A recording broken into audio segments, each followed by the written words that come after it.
Welcome back to Women's Strength and Bodybuilding.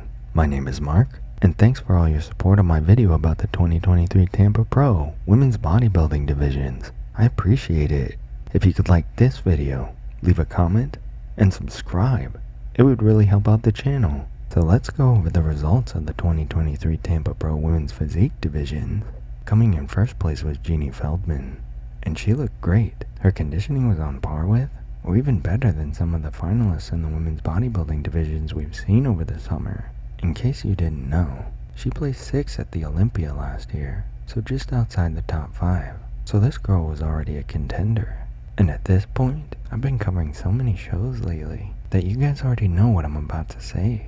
It's the midsection, glutes, and hamstrings, and I'm torn by this because she has a lot of great size and thickness in the abs and in the midsection. I know I've been recommending that some of these ladies add a bit more size and thickness in that area, and it's really hard to have it both ways, unless you're the queen. The size and separation was there. It just really boils down to conditioning. Fun fact, last year at the Olympia, Jeannie placed above Ivie Rhein, who came in 5th place, and at this show, Jeannie was able to beat her and qualify for the Olympia early.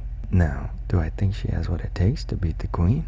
Not a chance. But if she continues to improve and tighten up, we just might see her in the top 5 at the Olympia this year. At this point, I'm wondering if anybody can actually beat the queen. Wouldn't you guys just love to see those two duke it out on stage together? Maybe one day. Coming in 2nd place was Ivie Rhein, and though I prefer her overall look to Jeannie's, she was lacking some of the lines and details that really would have elevated her physique to the next level. I was comparing some of her pictures from last year's Olympia to this year at the Tampa Pro, and it's a tough call. She's looking a little bit smoother in the upper body, especially in the biceps and delts. She had a little bit better tan at the Olympia. It was much darker and brought out the contours of her different muscle groups. It looks like she added a little bit more size in the teardrop shaped part of the quads, but I'd say in order for her to remain in the top 5 at this year's Olympia, she needs to tighten up a couple of areas and find a way to match her tan from last year. I'll admit I didn't really think too much of Ivie when I saw her last year at the Olympia. She's got great facial beauty, and maybe I was too excited about Natalya winning first place. But then a couple months later I saw a backstage video of her flexing and posing, and wow, she looked big and developed. That's the thing about judging these contests from the photos and videos. All the digital content is so standardized from the exact same angle from every competitor. But then you see them from a different angle, or even in person, and you realize how much time, effort, and dedication it took to get that big, striated, and conditioned. Ivie might be doing this show to get her head back in the game on the road to the Olympia, and she still looked beautiful, so congrats. In 3rd place was Robyn Mays, and upon first glance, I thought she would have fit in better in the figure category, and though there wasn't enough size to put her on the same level as the top 2, check out this back shot. It's unreal. Look how dicey and conditioned it is. Spoiler alert, she's over 55. You can see every inner working of all of her back muscles. She had some beautiful lines, separation, and feathering. Honestly, it looks like she's got a filter put on this photo, like that same one we saw at Lily Dong, where she looked unrecognizable, but it's not.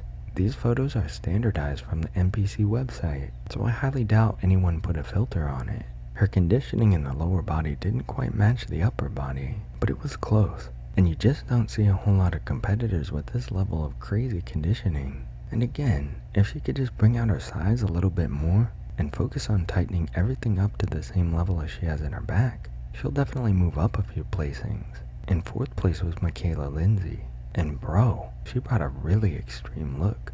Let me know what you guys think about her look down below in the comments. The tattoos, the piercings, the hairstyle, the makeup, the bikini, it's all very loud and in your face, almost like Edward Scissorhands' sister has been hitting the gym and came to flex. I'm wondering if her loud look might have hurt her placing because her midsection rocked. It was so thick, ripped, and tight that I almost would have put her in front of Robyn. Even with the tattoos, she still had really good conditioning and good control. Her six-pack was her best feature by far, and I hope we see more lady bodybuilders and physique competitors come in with the really old-school, strong-looking abs. I would have expected this more in bodybuilding, And I'd take the arms overhead pose above the overly feminized one arm over the head pose they're doing now any day.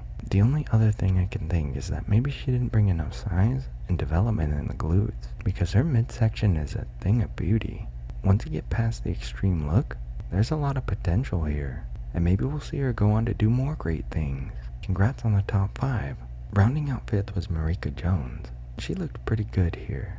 I don't know what it is about these women's physique competitors, but at some of these shows, they're bringing more size and development than some of the competitors in the open bodybuilding division. And Marika is a prime example of that. I've been noticing that across all these divisions, it's usually pretty neck and neck for 1st and 2nd place. Then in 3rd through 5th, it's kind of the same areas, the glutes and the hamstrings, that aren't quite as developed as the top 2 finishers. And I'd have similar feedback here. And like I've said before, I'm not trying to take anything away from these ladies. I just want to see them become more competitive and move up in the placings. The female bodybuilding community is one of positivity, where all the top competitors seem to get along and repost each other's Instagram stories. Maybe some of these women aren't really in it to be the biggest and the best, but they just enjoy working out, getting glammed up, and achieving their personal best while meeting other like-minded people. And I say all this because you don't really see the same rivalries that you see in the men's divisions, like with Blessing Awodabu and Nick Walker, Jay Cutler and Ronnie Coleman, or even Phil Heath and Kai Green. The women in this community don't really start beefs or trash talk with one another, but I can't help but think that maybe women's bodybuilding would be more popular if they did. Muscular women are already an extremely rare thing, so maybe that's why they all get along. That's just my 2 cents. Maybe Marika Jones achieved a personal best here, so to that I say congratulations. Marianna Corker won Masters over 40, and Robyn Mays took 2nd. But that doesn't really matter, because Robyn Mays ended up winning Masters over 50 and Masters over 55. So that wraps up women's physique from the 2023 Tampa Pro. Thanks to you guys for tuning in, watching to the end, and continuing to support these women.